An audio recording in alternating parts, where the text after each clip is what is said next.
எங்கள் வீட்டில் fridge repair. அதனால் மாவு எடுத்துகிட்டு போய் பக்கத்து வீட்டில் வந்து கொடுத்துருந்தோம். அவங்க வந்து இன்றைக்கி லீவ் போல் ஸ்கூலு எழுந்துக்கவே இல்லை.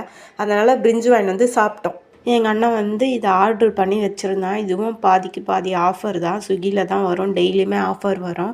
எப்படி ஸ்விக்கியில் ஆஃபரில் ஆர்டர் பண்ணணும்னு சொல்லிட்டு உங்களுக்கு டவுட் இருந்துச்சுன்னா கீழே இருக்க கமெண்ட் பாக்ஸில் கமெண்ட் பண்ணுங்கள். நான் டீட்டெயிலாக வந்து சொல்கிறேன்.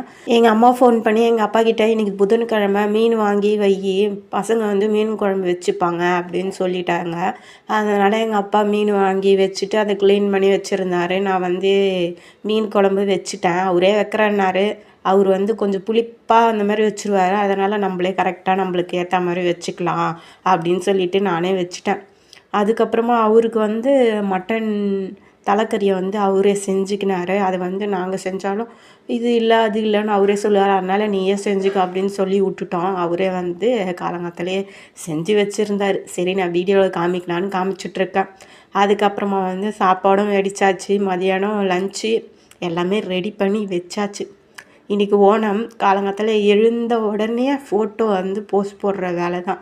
ஸ்டோரியும் போஸ்ட்டு போட்டாச்சு. ஆல்ரெடி எடுத்து வச்சுருந்தேன்.